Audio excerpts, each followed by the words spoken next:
पद्म पुरस्कारों में एक बार फिर से 6 रियल हीरोज को सम्मान। कोई सांप पकड़ता तो किसी ने आदिवासियों के लिए खपा दिया जीवन। 9 सालों में सरकार ने कैसे बदला पद्म पुरस्कार देने का सिस्टम।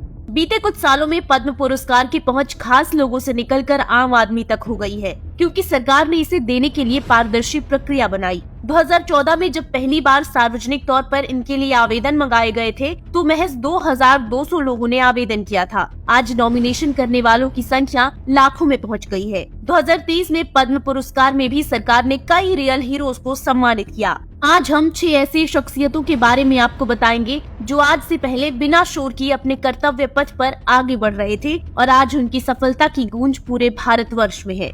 जोधिया बाई।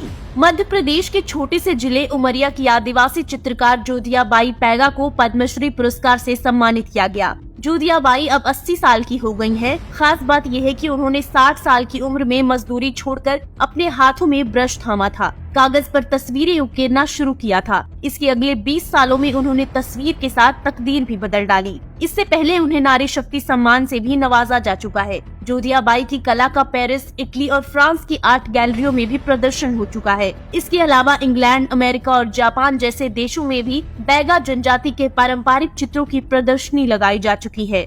कोटा सच्चिदानंद शास्त्री। आंध्र प्रदेश के एक प्रसिद्ध हरि कथा कलाकार भगवतार कोटा सच्चिदानंद शास्त्री जब पद्म पुरस्कार लेने के लिए नंगे पैर आगे बढ़ा रहे थे, तभी पीएम मोदी उनको देखकर खड़े हो गए और उनसे बातें भी की। बता दें, केवल 3री कक्षा तक पढ़े सच्चिदानंद शास्त्री की भाषा पर मजबूत पकड़ है। इन्होंने बहुत छोटी सी उम्र में हरि कथा की कथा कला में शिक्षा हासिल की। शास्त्री जी ने कहा कि हरि कथा कलाकार के लिए पद्मश्री मर्ती कला को नया जीवन देगा।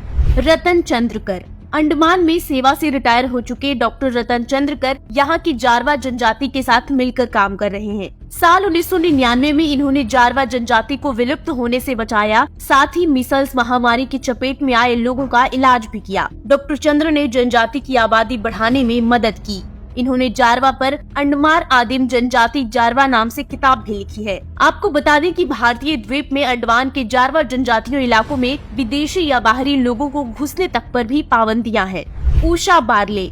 पद्म पुरस्कार देते समय एक और तस्वीर ने दुनिया भर में सुर्खियां बटोरी, जब नारंगी साड़ी पहनी एक महिला प्रधानमंत्री नरेंद्र मोदी और राष्ट्रपति द्रौपदी मुर्मू को जमीन पर बैठकर प्रणाम कर रही हैं। ये है पंडवानी गायक उषा बारले, जो छत्तीसगढ़ के भिलाई की रहने वाली है। 7 साल की उम्र से ही पंडवानी गा रही है, यानी बीते 45 बरस से अब तक 12 से ज्यादा देशों में पंडवानी की विधा प्रस्तुति दे चुकी है। घर से बुनियादी तालीम के बाद उषा बारले ने दिग्गज गायिका तीजन बाई से शिक्षा ली। पंडवानी गायन के लिए भारत सरकार ने तीजन बाई को पद्मश्री, पद्म भूषण और पद्म विभूषण से सम्मानित किया है। इन्हीं तीजन बाई से उषा ने पांडवानी पढ़ने और गाना सीखा।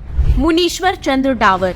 सेना में रहकर देश की सेवा कर चुके जबलपुर के मुनीश्वर चंदावर बीते 50 सालों से गरीब लोगों का इलाज कर रहे हैं। वो इलाज के सिर्फ 20 रुपए लेते हैं। डॉक्टर डावर का जन्म 16 जनवरी 1946 को पाकिस्तान के पंजाब में हुआ था। विभाजन के बाद उनका परिवार भारत आया था। मध्य प्रदेश की सरकार भी उन्हें कई सम्मानों से नवाज चुकी है। वदिवेल गोपाल और मासी सदाइयाँ। सांप पकड़ने के एक्सपर्ट मासी सदाइयाँ और वदिवेल गोपाल को इस साल पद्मश्री पुरस्कार से सम्मानित किया गया है। उन्हें ये सम्मान सोशल वर्क की फील्ड में उनके योगदान के लिए मिला है। तमिलनाडु के रहने वाले ये दोनों दोस्त सांप पकड़ने के देसी ज्ञान को लोकप्रिय बना रहे हैं। मासी और वदिवेल सांप को अपना भगवान बताते हैं। वे अपने काम में इतने माहिर हैं कि दुनिया भर में सांप पकड़ने का अपना कौशल दिखा चुके हैं और लोगों को इसकी ट्रेनिंग दे रहे हैं। 2023 के पद्म पुरस्कार विजेताओं में से 6 पद्म विभूषण, 9 पद्म भूषण और 91 पद्मश्री है। इसी सूची में कई ऐसे गुमनाम लोग हैं जिनके हुनर को सरकार ने पहचाना और अब उन्हें सम्मानित किया।